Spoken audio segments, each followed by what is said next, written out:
वहीं लोकसभा चुनाव के लिए मध्य प्रदेश में कांग्रेस और सपा में गठबंधन हो गया। यही नहीं, दोनों पार्टियों में सीट शेयरिंग पर भी सहमति बन गई। दिलचस्प बात यह कि कांग्रेस ने मध्य प्रदेश में मात्र एक सीट सपा को दी। बाकी की 28 सीटों पर कांग्रेस खुद लड़ेगी। कांग्रेस और सपा के इस सीट शेयरिंग फार्मूले की बीजेपी ने धज्जियां उड़ा दी। प्रदेश में कांग्रेस और सपा के बीच सीट शेयरिंग का फार्मूला हर किसी को सकते में डाल रहा है। कांग्रेस ने सपा को मात्र एक सीट दी है। ये सीट खजुराहो की है। आपको बता दें कि हाल ही में हुए विधानसभा के चुनाव में खजुराहो संसदीय की सभी विधानसभा सीटों पर कांग्रेस बुरी तरीके से हार गई थी। अब खजुराहो संसदीय सीट सपा के खाते में आई है। इस पर बीजेपी के प्रदेश अध्यक्ष वी.डी. शर्मा ने कांग्रेस को आड़े हाथों लिया और कांग्रेस की धज्जियां उड़ा दी। देखिए, इस गठबंधन में गांधी जी का जो सपना है वो तो अब साकार होता हुआ दिख ही रहा है। कांग्रेस का सफाया, जिस तंग दिली से उत्तर प्रदेश में समाजवादी पार्टी ने कांग्रेस को सीटें दी हैं, उसी तंग दिली से जनता जमानत जब्त कराएगी अब कांग्रेस की। और जहां तक खजुराहो लोकसभा सीट है, वो तो गठबंधन में कांग्रेस ने सपा को छला है। कांग्रेस जानती है कि उस सीट पर कांग्रेस की या किसी भी अन्य दल की जमानत जब्त होगी, क्योंकि विधानसभा में सभी सीटें उस लोकसभा की कांग्रेस और विपक्षी दल हारे हैं। बीजेपी का कहना है कि राज्य में कांग्रेस का अस्तित्व खत्म होने की कगार पर है। ऐसे में वो सपा को भले ही एक सीट दी हो, लेकिन कांग्रेस कौन सा जीतने जा रही हो, भले ही वो 28 सीटों पर क्यों ना लड़ ले, कांग्रेस का तो सुपड़ा साफ होना तय है। इस बार मध्य प्रदेश की सभी 29 की 29 सीटें भाजपा जीत रही है। ऐसे में भले ही एक सीट सपा को देकर अपनों को भले ही बड़ा भाई मान ले, लेकिन परिणाम तो बहुत पहले से तय है। बीजेपी की जीत पक्की है। देखिए, मेरा ऐसा मानना है कि मैं वहां से सांसद हूं। जनता ने मुझे पिछली बार 4,92,000 से आशीर्वाद दिया था। जिस दल के पास वहां 2% वोट भी नहीं है, कांग्रेस, अब मैं अपने मुंह से कुछ कहूं तो मुझे अच्छा नहीं है, कांग्रेस पूरे मध्य प्रदेश के अंदर 29 की 29 सीटों पर अप्रासंगिक हो गई है। उनके नेता अस्तित्व खो चुके हैं। इसलिए भारतीय जनता पार्टी का हमें घमंड नहीं है, लेकिन हमें गर्व है कि भारतीय जनता पार्टी के कार्यकर्ता अपनी अथक मेहनत परिश्रम से और प्रत्येक बूथ पर चुनाव जीतने के संकल्प से 370 वोट हर बूथ पर बढ़ाने के संकल्प के साथ खजुराहो में इस बार भारतीय जनता पार्टी के कार्यकर्ता आम जनता के आशीर्वाद से हम इस बार रिकॉर्ड बना करके इतिहास खजुराहो में बनाएंगे और पूरे मध्य प्रदेश की 29 की 29 सीटें जीत करके कमल के फूल मोदी जी के झोली में डालेंगे। राज्य में कांग्रेस की स्थिति को दयनीय बताते हुए भाजपा प्रदेश मीडिया प्रभारी आशीष अग्रवाल ने तंज कसा। उन्होंने कहा, इस बार राज्य में कांग्रेस का पूरा सफाया हो जाएगा।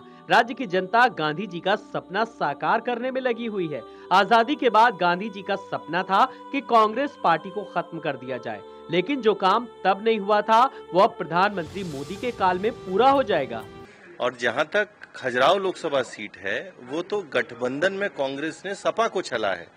कांग्रेस जानती है कि उस सीट पर कांग्रेस की या किसी भी अन्य दल की जमानत जब्त होगी, क्योंकि विधानसभा में सभी सीटें उस लोकसभा की कांग्रेस और विपक्षी दल हारे हैं। तो ऐसे में उस सीट को देखे कांग्रेस ने अपनी प्रत्याशित हार को स्वीकारी है और मोदी जी और सांसद और प्रदेश अध्यक्ष वी.डी. शर्मा जी के नेतृत्व में जो विकास कार्य हुए हैं, उस विकास कार्यों से घबराकर कांग्रेस ने मैदान छोड़ा है। दूसरी तरफ कांग्रेस बीजेपी को बड़बोला बता रही है। कांग्रेस का कहना है कि बीजेपी छल कपट वाली पार्टी है। उन्होंने पीएम मोदी पर तंज कसते हुए कहा कि बीजेपी 370 सीट जीतने का दावा कर रही है और सहयोगी पार्टी को सिर्फ 30 सीटें दे रही है। ऐसे में बीजेपी की तानाशाही तो दिख ही रही है, साथ ही वो अपने सहयोगियों को भी नीचा दिखा रही है। देखिए, भारतीय जनता पार्टी छल कपट वाली पार्टी खुद है। भाजपा आज हमसे कह रही है कि हमने समाजवादी पार्टी को एक सीट दी है। अरे भाई, हमने उत्तर प्रदेश में, मध्य प्रदेश में एक साथ गठबंधन किया है पूरे देश में। बीजेपी वो पार्टी है जिसके प्रधानमंत्री सदन में खड़े होकर कह रहे हैं कि 400 सीटें जीतेंगे, 370 सीटें बीजेपी जीतेगी और 30 सीटें 30 घटक दल जीतेंगे। जो प्रधानमंत्री अपने घटक दलों का अपमान करें, जो बीजेपी अपने घटक दलों को ये कहे कि एक सीट जीतेगी सिर्फ ये एक पार्टी, तो वो हमसे क्या कहेंगे? सबसे पहले अपने गिरवा में जाके अपने घर को सही करें, फिर दूसरों को आरोप लगाएं। डर गए हैं और डर के मारे इस तरह की बातें कर रहे हैं। को इस बार पूरा भरोसा है कि राज्य की सभी 29 लोकसभा सीटों पर बीजेपी का कब्जा होगा। राज्य की जनता पूरी तरह से मोदी के साथ है। बीजेपी ये मानकर चल रही है कि कांग्रेस का जनाधार पूरी तरीके से खत्म हो गया है। जनता का कांग्रेस पर से भरोसा उठ गया है। बीजेपी के मीडिया प्रभारी आशीष अग्रवाल का कहना है कि दिग्विजय सिंह जहां से खड़े होते हैं वहां कांग्रेस की हार पक्की हो जाती है। यही नहीं, कमलनाथ को साइडलाइन किया जा रहा है। कांग्रेस ये जानती है कि दिग्विजय सिंह पार्टी को हराने की गारंटी देते हैं, फिर भी एमपी में राहुल गांधी की यात्रा की जिम्मेदारी दिग्विजय सिंह को दी गई है। देखिए, दिग्विजय सिंह स्वयं कहते हैं कि वे जहां खड़े होते हैं वहां वोट कट जाते हैं।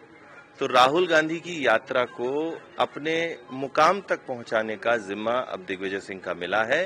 वो रोज महिलाओं के लिए अपशब्द कहेंगे, सनातन के लिए गालियां देंगे और मंदिर के लिए वो अपनी पीड़ा व्यक्त करेंगे। तो मुझे लगता है राहुल गांधी का हश्र पिछली जो यात्रा थी उससे भी बुरा होने वाला है। जिस तरह कमलनाथ जी को साइडलाइन कर दिया गया, बोले विश्वास नहीं रहा कांग्रेस में। नहीं, देखिए, जीतू पटवारी कांग्रेस ने सबसे पहले आके कोई काम किया है, वो है कमलनाथ कांग्रेस को निपटाने का। तो ऐसे में दिग्विजय सिंह को हवा भले ही दे रहे हो, पर दिग्विजय कांग्रेस के पोस्टर से भी जीतू पटवारी गायब रहते हैं, वो याद रखें। बहरहाल कांग्रेस और सपा में जो भी समीकरण रहे हो, लेकिन एक बात तो तय है कि मध्य प्रदेश में कांग्रेस अब अपना जनाधार खो चुकी है और सपा को तो कोई जनाधार है ही नहीं। फिर सपा ने खजुराहो संसदीय क्षेत्र में बहुत पहले से अपनी तैयारियां शुरू कर दी हैं। सपा को भी पता है कि मध्य प्रदेश में जीतना इतना आसान नहीं है। ऐसे में कांग्रेस एक भी लोकसभा सीट जीत ले तो उसका अहोभाग्य होगा। आज जिस तरह से देश और विदेश में पीएम मोदी की जो छवि है, उससे साफ जाहिर है कि बीजेपी लोकसभा चुनाव में 400 के पार जाएगी।